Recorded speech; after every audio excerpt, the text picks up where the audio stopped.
festival in the Netherlands, bringing you a look at some of the best new bands of the moment.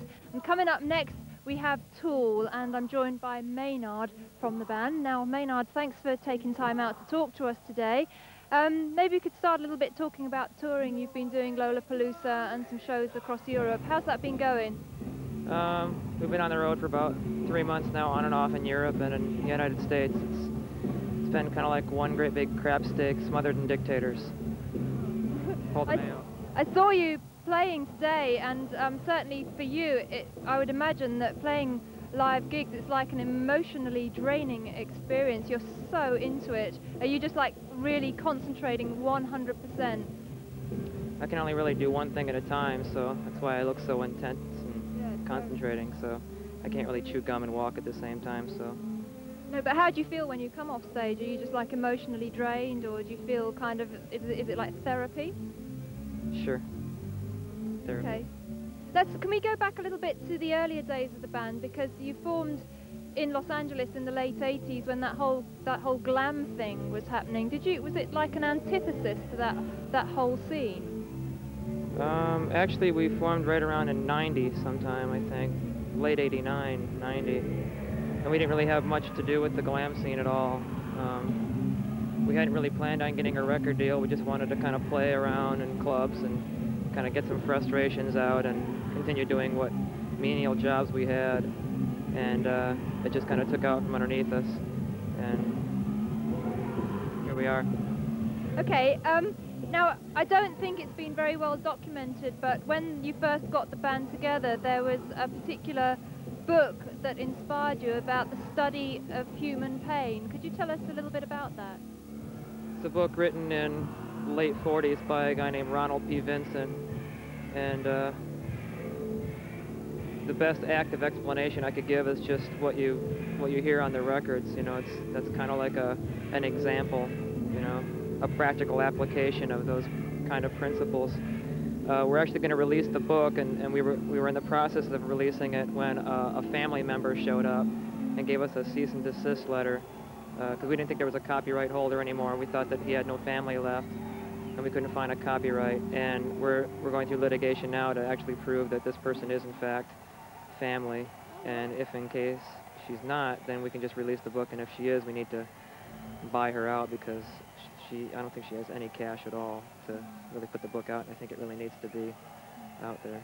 And do you think that if people read the book that it will give them a better understanding of the record? No, not necessarily. It's a completely separate thing. It's not really a motivation, it's more just of a catalyst. You know, it's not like we're some kind of religious freaks running around trying to promote a religion. It's just something that kind of was inspiring, like reading a really good book or watching a good movie, or, you know. Because I believe it was very controversial at the time, and I guess it still is. Not necessarily. I mean, it was controversial in its time for a while, but it's not that well written. It's got a lot of really good, important points to it, but he had no money behind him, and it's not about the gathering of people and the giving up of your free will. So churches couldn't capitalize on it. Okay, well, we're going to go into the video for Sober from your new album Undertow, and I believe there's a bit of a connection with Green Jelly here, that the video was made by the same person that made their video. Is that right? Kind of, yeah. Adam, our guitar player, and Fred Sturr, who did the Three Little Pigs video, collaborated on the Sober video. Okay. Well, let's see that video for Sober, and then we'll talk to Maynard a little bit more right after we've seen the clip. With me on the Headbangers Ball, we're talking about the new album Undertow, and would you say it's very important for Tool to be confrontational, Maynard? I don't know that it's necessarily a confrontational album. I think it's more confrontational within ourselves. I don't think it's something that's, you know, we're presenting it to somebody else to offend them or to put them on the spot. It's more of I think it's more of an internal thing that other people are invited to witness. So is it particularly kind of gratifying for you if somebody, a listener came up to you who had listened to your record and said, I listened to this song and it meant this to me, even if it was something a little bit different to what you originally intended? That's very important. It's an open book, pretty much. It's not anything that has to do with standing on a soapbox saying, this is the way you should think, and this is the way I think, and here's what's right and here's what's wrong. It's more of a blank palette, so to speak, and you draw. People can paint their own ideas onto that. Draw your own conclusions. Now you recorded Undertow with a female producer, Sylvia Massey, which I found very interesting. I was wondering, did she add a different perspective to what you were doing in any way? This is a very good engineer, an engineer that does her job well, and she's just very good, and we work well as a group. She has a lot of input. She's better than any engineer that we met with, and so we used her. Did you find the studio a creative environment? Definitely. Yeah. We had a lot of the songs done before the album, but some weren't, and she helped in that respect. Great. There you go, a female producer, Sylvia Massey, produced Tool's album Undertow. Good for her. Well, we'll talk to Maynard a little bit more, but right now we're going to go into another video, but we'll be back with Tool and some live performance as well. So stay tuned as the Headbangers Ball continues. With Maynard from Tool, we've got a few more moments to talk. We've got some live performance on the way. And Maynard, going back to the album Undertow, I believe that Henry Rollins appeared on one of the tracks. I was wondering, why do you feel an affinity with Henry Rollins? We did a little bit of touring with him, but the main reason he appeared on the album is because we had a gambling debt that he owed us, so we took it out in time on vinyl. Is that the truth? Sure.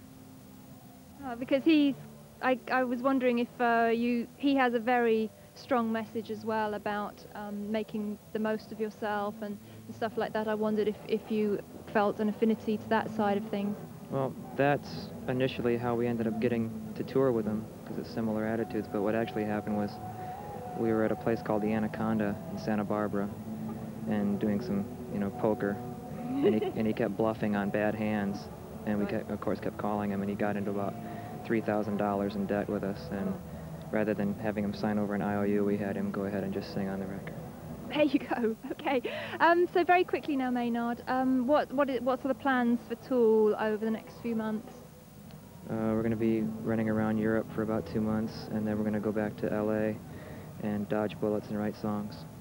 So do you not write on the road then? Do you wait until you get home, have a break, and then get back to it? We come up with general sketches on the road, but we can't really fully realize what we've got until we're in our own practice space, slamming it out. Okay. All right, well, thank you very much for taking time out to talk to us on Headbangers Ball. Good to see you again. Good luck with the rest of the European dates. And we're going to see a little bit of Tool live right now, then we'll go into a break and we'll be back with Stone Temple Pilots. But let's take a look at Tool rocking out right here at the Paradise Festival in the Netherlands. There's no that show. Stay young, shameless now,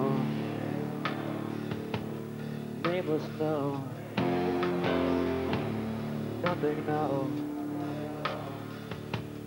no one now. My soul must be iron, your fear is naked.